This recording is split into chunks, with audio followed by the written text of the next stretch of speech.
Hello friends, आज हम आपको बताएंगे कि कौन कौन से लेखक जो होता है कहाँ कहाँ से थे। मतलब कहने का जैसे कि कोई अरबी लेखक है, कोई चीनी लेखक है, यूनानी रोमन लेखक है। मतलब इसे पहचानने के लिए आता है, चार ऑप्शन दे देगा, बोलिए कौन इसमें से किस तरह के लेखक है। अरबी लेखक है, चीनी लेखक है, यूनानी लेखक है। तो अरबी लेखक में आप देखिए, अरबी लेखक में दो नाम आता है, अल बरूनी और इब्ने बतूता।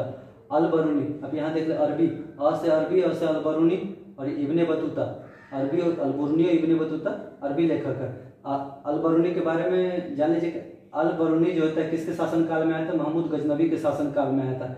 इब्ने बतूता किसके साल में आया था? मोहम्मद बिन तुगलक के साथ। यहाँ तूता याद रखें, तुगलक याद रखें, तूता तुगलक, तुतक तुतक बोलते हैं, तुतक तुतक तूतिया है, तुतक तुतक तुगलक बोलिए।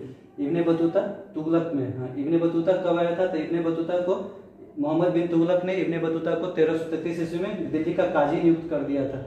इसका इब्ने बतूता का यात्रा वृत्तांत रेहला कहलाता है।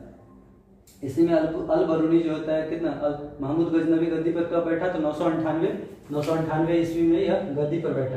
ये हो गया अरबी लेखक। अरबी लेखक को आप याद होगा, अरबी लेखक में कौन है? तो एक अल बरूनी है और एक कौन है? इब्ने बतूता है। दूसरा है चीनी लेखक। चीनी लेखक आपको नाम से ही पहचान में आने लगेगा कि फाहियान हेनसांग इत्सिंग सयुग्न। चीनी लेखक जो होता है, याद रखिए, चीनी लेखक जो होता है कितना, चीनी लेखक जो होता है कितना सॉन्ग गाते हैं। फाहियान हेनसांग इत्सिंग सयुग्न। देखिए, तो फाहियान किसके दरबार में आया था? फाहियान याद रखिए, फाहियान किसके दरबार में आया था? चंद्रगुप्त द्वितीय के दरबार में आया था। चंद्रगुप्त द्वितीय। हेनसांग हर्षवर्धन के शासनकाल में आया था। हर्षवर्धन। हेनसांग किसके शासनकाल में आया था? हर्षवर्धन के शासनकाल में आया था। हेनसांग जो होता है चीन से चला था 629 ईस्वी में, पहुंचा 630 ईस्वी में। यहाँ भारत में 15 साल रहा।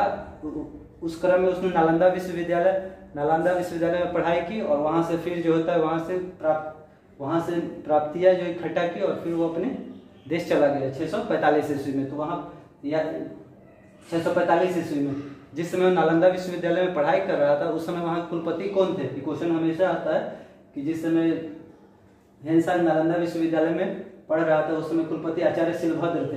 हेनसांग का यात्रा वृत्तांत क्या कहलाता है? तो देखिए ना, चीनी लेखक है, इसका यात्रा वृत्तांत भी चीनी होगा, सीयू की। किसका था? हेनसांग का, हाँ। और एक यहाँ था यात्रा वृत्तांत इब्ने बतूता। ये इब्ने बतूता का यात्रा वृत्तांत क्या कहलाता है? तो रेला कहलाता है। यहाँ दोनों ऑप्शन में ये भी रहेगा, वो भी रहेगा, तो पहचान लीजिए। चीनी लेखक का यात्रा वृत्तांत चीनी जैसा है, हेनसांग का सीयू की, और यात्रा वृत्तांत इब्ने बतूता का रेला है।